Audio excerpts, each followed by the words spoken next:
अस्सलामुअलैकुम उम्मीद छुस बह सारी आसन ठीक पे वीडियोस मज हावो तुम बेसिन डाइवर्टर तो बाथरूम डाइवर्टर इंस्टॉल कर वीडियो वो एंडस तान बी कर सान चैनल सब्सक्राइब। चलो वो वीडियो आज करो वर्मर्क डाइवर्टर्स अनबॉक्सिंग तो हावो वर्मर्क डाइवर्टर क्युत क्या सत हेकू वुचित वो कवर ववर बाजत पे तो हावो यह क्युत वोस यह गो अमुक डब वब तो हेकू वुचित क्या प्राइस वाइस क्या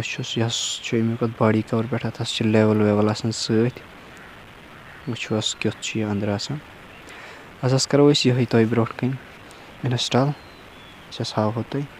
बेस बेसन डाइवर्टर वोस यह क्युत 10 ईयर्स वारंटी वोस क्युत। चलो करो वीडियो स्टार्ट अत पे हेकू तुम वुचित मेड एडाप्टर कित पेवान कर वन अत पे बंद तो टैपलान पेवान वलन असल कम गि टैपलान वलित क्या अत लीकेज हज चांसेस यूत तुम अत सू टाइट गो तूत हेकन तुम कर तत पे रेंज पेवान यह टाइट कर लूज गि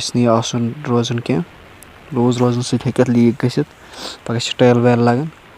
पे प्रॉब्लम पे प्रॉब्लम पे प्लम्बर सत पे कार तत रावान इसलिए लूज पेवान थवन क्या।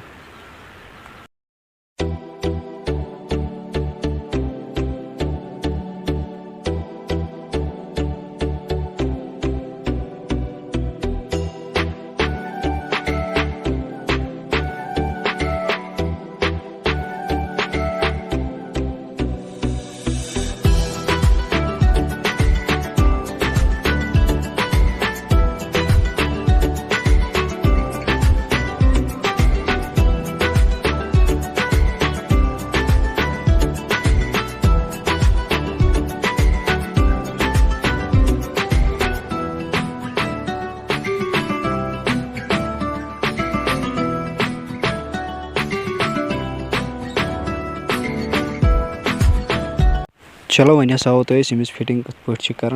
वीडियो वो एंडस तान वोस तुम हेकू वुचित कत पे PPR मशीन सवान वेल्डिंग कर तो कत पे पे फिक्स कर वीडियो वो एंडस तान तेल यी तुम समझ गो करो ये इंस्टॉल तुम हेकू वुचित गो करो ये इंस्टॉल पे समझाओ अमिच हाइट कत क्या पेवान थवन ब्रो कन समझाओ वीडियोस मज डाइवर्टर हाइट क्या पेवान थवन तो सपोर्ट हाइट क्या पेवान थवन।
आज हावो तुम कंप्लीट बाथरूम फिटिंग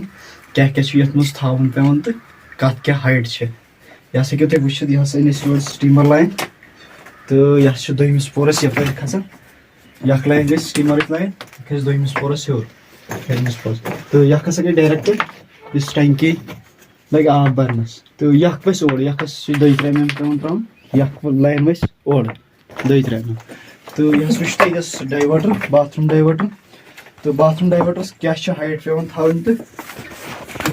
लागन पेवान तुम हेकू वुचित यह सपोर्ट अत क्या हाइट वोस अत 7 सपोर्टस हाइट यह डाइवर्टर ये 40 हाइट 40 पे पेवान थवन यह गो सपोर्ट यह नब्रम मोटरुक डायरेक्ट लाइन टंकी तो डाइवर्टर पे खोड़ साइड दिन गर्म लाइन इस हॉट वाटर तो दक्षिण साइड पे दिन टैंकी हज सप्लाई तो ये पे हेकु तुम वुचित गीजर सप्लाई तो यह नेबरम डायरेक्ट तो यह पे टैंकी पे सप्लाई वसान यह योर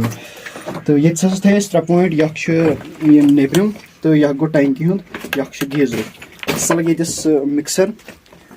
तो ये पे हसा हेकु तुम वुचित हसा थो यह वाशिंग मशीन ये वाशिंग मशीन पॉइंट तो वाशिंग मशीन पॉइंट क्या हाइट पे थोन हेको तुम वाशिंग मशीन 3 फुट पहन हाइट तो तुम हेकु 3.5 फुट थ्रित तो 4 फुट हेकु तुम हाइट इन थ्रित तो ये पे हसा वो तुम ये पे नी किचनस मज सप्लाई यह नेबरम इस डायरेक्ट सप्लाई यख हसा आए यपर ये नी किचनस मज यख टैंकी हज सप्लाई तो ये पे हसा थे कमोडिक पॉइंट यख टैंकी हूँ तो यख नेबरम इन क्या हाइट पे थवन हेको तुम थो फ्लोर पे योतान मे अकवाच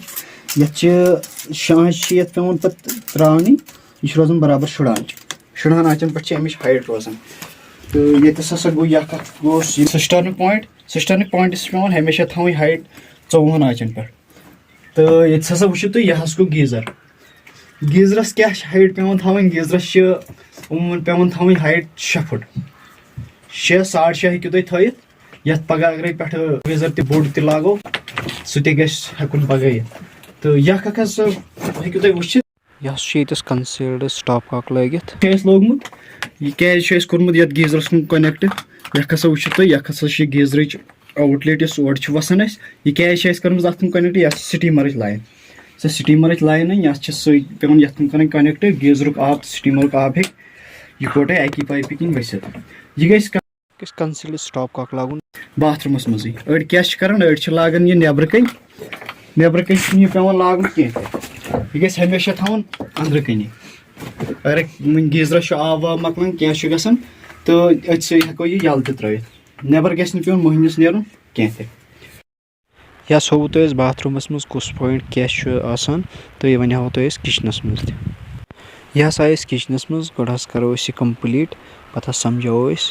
क्या क्या थो ये मज सिंक डाइवर्टर तक चलो वो तुम वीडियो ब्रो कुन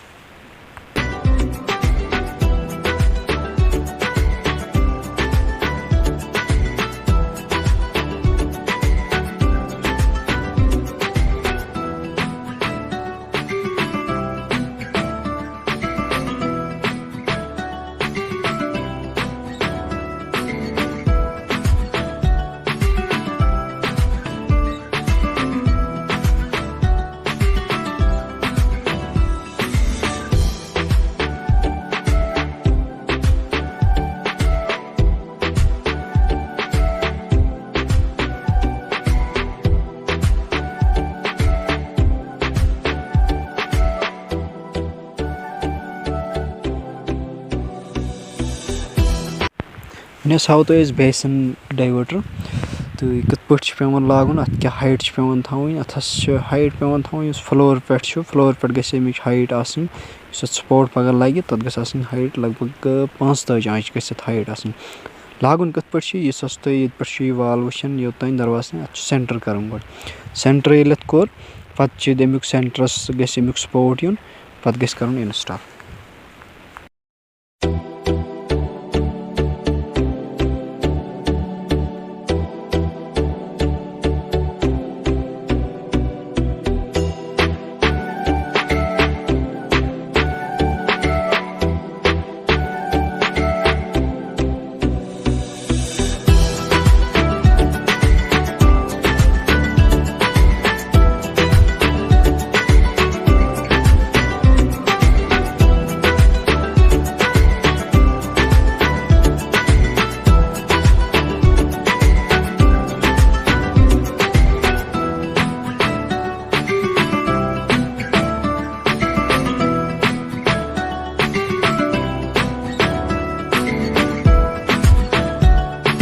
अजुक वीडियो योत तान अगर तुम सान चैनल पे गोडनिक लट सान चैनल कर सब्सक्राइब